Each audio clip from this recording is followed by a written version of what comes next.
చేసిన మహానుభావుడు ఎన్టీ రామారావు గారు. అంతేకాదు ఆయన తమ్ముడు త్రివిక్రమరావు గారు. అన్నదమ్ముల అనుబంధానికి నిర్వచనం రామలక్ష్మణులాగా ఉండేటటువంటి వారు. ప్రతి అడుగులోనూ కలిసిమెలిసి, అది ఆయనకు ఉన్నటువంటి కుటుంబం యొక్క అనుబంధం, ఆప్యాయత. ఇక క్రమశిక్షణలో మీ అందరికీ తెలుసు, రాజకీయాల్లో ఉన్న, సినిమాల్లో ఉన్న ఆయన కానే మేటి. రాజకీయాల్లో చూద్దాం, ఇందాక మీరు సినిమాల గురించి చెప్పాను. రాజకీయాల్లో ప్రపంచ దేశ అధినేతలందరికంటే ఎన్టీ రామారావు గారే గొప్ప మానవతావాది, గొప్ప సంస్కరణవాది, గొప్ప ప్రజోపకరమైన పథకాలు పెట్టిన మహానుభావుడని నేను తెలియజేస్తున్నాను. ఎందుకంటే చూడండి, స్వతంత్రం వచ్చి 35 సంవత్సరాలు అయ్యేంత వరకు పేదోడికి ఆహార భద్రత కల్పించాలనే స్పృహ ఊరికి రాలా. ఈరోజు ప్రపంచ దేశాలన్నీ ఎక్కడిద్దరు దేశాధినేతలు కలిసినా ఆహార భద్రత, ఫుడ్ సెక్యూరిటీ మాట్లాడుకుంటున్నారు.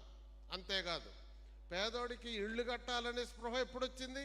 రామారావు గారు వచ్చిన తర్వాత. ఆయన ఆనాడు రోజుకు రూపాయి చొప్పున నెలకు 30 రూపాయలు పెన్షన్ ఇస్తే ఈరోజు ప్రభుత్వాలన్నీ పెన్షన్తోనే పేదలను ఆదుకునే పరిస్థితి వచ్చింది. ఇలా చాలా కార్యక్రమాలు. మహిళలకు ఆస్తి హక్కు ఏంటండి? అన్నగారు 40 ఏళ్ల నాడు ఇస్తే కేంద్ర ప్రభుత్వం 3 ఏళ్ల నాడు ఇచ్చింది. ఇలా ఆయన పెట్టిన పథకాలన్నీ ఇప్పటికీ ప్రభుత్వాలకి, ప్రజా పాలనకి మార్గదర్శకాలని. అందుకే ఆయన గొప్ప మానవతావాది. ఆయన చేతలే కాదు, ఆయన చెప్పాడు పార్టీ పెట్టగానే, మీది ఏ పార్టీ అని విలేకరులు అడిగితే అవలేలుగా చెప్పాడు, మనం తెలుగు వాళ్ళం బ్రదర్, మంది తెలుగుదేశం అని చెప్పాడు. ఇంకో సందర్భంలో, ఇన్ని రాజకీయ పార్టీలు ఉన్నాయి, మీరు వచ్చి కొత్తగా చేసేది ఏంటండి? తెలుగు క్యాపిటలిజం ఉంది, కమ్యూనిజం ఉంది, సోషలిజం ఉంది, మరి మీదే ఇజం అన్నాడు. అందరు ఆశ్చర్యపోయారు, కొత్తగా వచ్చాడు ఏం చెప్తాడు రామారావు గారు అని. ఆయన అలవోకగా చెప్పాడు, బ్రదర్ నాది హ్యూమనిజం, మానవతావాదం. ఏ ఇజమైనా మానవాళి బాగుకే నాది కదా పనిచేసేది, నేను మానవాళి బాగు కోసం వచ్చాను అని చెప్పాడు.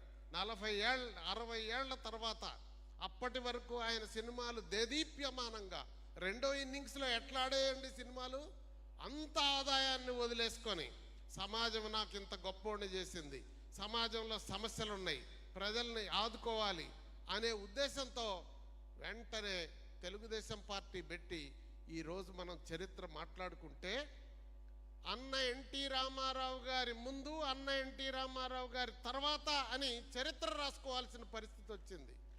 మీరు శాలివాహన శకం చూసాం ఆ రోజు, ఈరోజు ఎన్టీఆర్ శకం. ఎట్లా? మీరు పార్టీని నడిపే విధానంలో కానీ, ప్రజల దగ్గరికి నాయకుల్ని పంపించాడు, ప్రజల దగ్గరికి పాలన పంపించాడు. ఆయన రాకముందు ఎవరు చేశారు?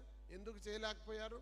అలానే ప్రభుత్వాలు నడపటంలో కూడా తనదైన శైలిలో నడిపాడు. ఆ విధంగా ఏది సినిమాల్లో కూడా ఆయన తర్వాత ముందు అని చరిత్ర రాసేటటువంటి పరిస్థితి వచ్చింది. అంతటి గొప్ప నాయకుడు. మరి ఆయన రాష్ట్రం మీదనే ప్రేమ ఎక్కువ. మద్రాసులో ఉన్న ఆస్తులు మద్రాసులో కొనలా, ఆయన హైదరాబాద్లో డెవలప్ చేశాడు. ఎంత మరి మాతృభూమి మీద ప్రేమ ఉందో మీకు తెలుసుకోవాల్సినటువంటి అవసరం ఉంది. అంతేకాకుండా ప్రజలు మనకి చేసిన దానికి రుణం తీర్చుకోవాలని, ప్రజలందరూ రుణం తీర్చుకోవటం కోసమే ఆయన ప్రజారంగంలోకి వచ్చాడు, ఆ విధంగా పనిచేశాడు. ఆయన చేసినటువంటిది సేవలు ఈ రోజుకి ప్రతి మనిషి గుండెలో ఉన్నాయి కనుకనే ప్రపంచవ్యాప్తంగా ఆయనకు ఆదరణ వచ్చింది, ఆదరిస్తూ ఉన్నారు. ఆయన యొక్క చరిత్రని మనం పాఠ్యాంశాలుగా తీసుకొని రావాల్సినటువంటి అవసరం ఉంది. ముఖ్యమంత్రి గారి దృష్టికి తీసుకొని వెళ్తాను. అలానే లైబ్రరీలో కూడా ఇటీవలే ముఖ్యమంత్రి గారిని విజ్ఞప్తి చేస్తే, మనం రాసినటువంటి చారిత్రక ప్రసంగాలు, అసెంబ్లీ ప్రసంగాలు, శకపురుషుడు లైబ్రరీస్లో పెట్టాలని ఆదేశించారు. ఈరోజు మనం అన్నగారి ఇంటర్వ్యూలన్నీ సినిమాల్లో ఇచ్చిన వాటిని మనం బుక్ తారక రామం అనే పేరుతో అన్నగారి అంతరంగాన్ని ఆవిష్కరించబోతా ఉన్నాం. ఆ బుక్ కూడా ప్రజలకు అందుబాటులో ఉంచాలని విజ్ఞప్తి చేస్తూ, ఆ తర్వాత మరి మింట్ కాంపౌండ్ వాళ్ళు ఒక ఎన్టీఆర్ నాణ్యాన్ని తీసుకొచ్చారు. నందమూరి గారి కుటుంబం అందరినీ కూడా రాష్ట్రపతి భవన్కి తీసుకొచ్చి మోడీ గారు ప్రభుత్వం చేస్తే, మింట్ పుట్టాక స్వతంత్రానికి ముందు మింట్ వచ్చింది. అప్పటి నుంచి ఇప్పటికి ఎన్టీఆర్ నాణ్యాలు ముద్రించినంత ఏ నాయకుడికి కూడా, జాతీయ నాయకుడికి ముద్ర కాలేదంట అనేది తెలియజేస్తా ఉన్నాను. అట్లానే ఎన్టీఆర్ విగ్రహాన్ని ఎక్కడైతే ఆయన పార్టీని ప్రారంభించాడో హైదరాబాదులో, అలానే ఎక్కడైతే ఆయన సినిమాలో అక్కడ ఉండి చేశారో అక్కడ ఎన్టీ రామారావు గారి 100 అడుగుల విగ్రహాన్ని మనం ఏర్పాటు చేసుకోవాలని ఆ రోజు కైతలాపూర్ సభలో బాబు గారి అనుమతితో మనం ప్రకటించుకోవటం జరిగింది.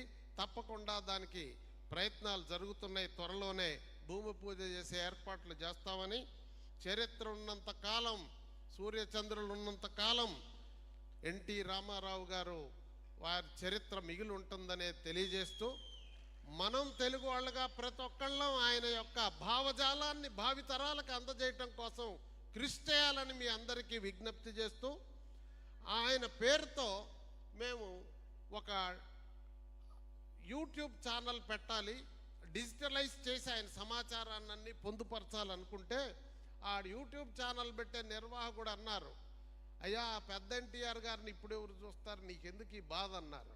బాధ కాదు, సమాచారం నిక్షిప్తం చేయడానికి మాకేం వేరే కాదు అంటే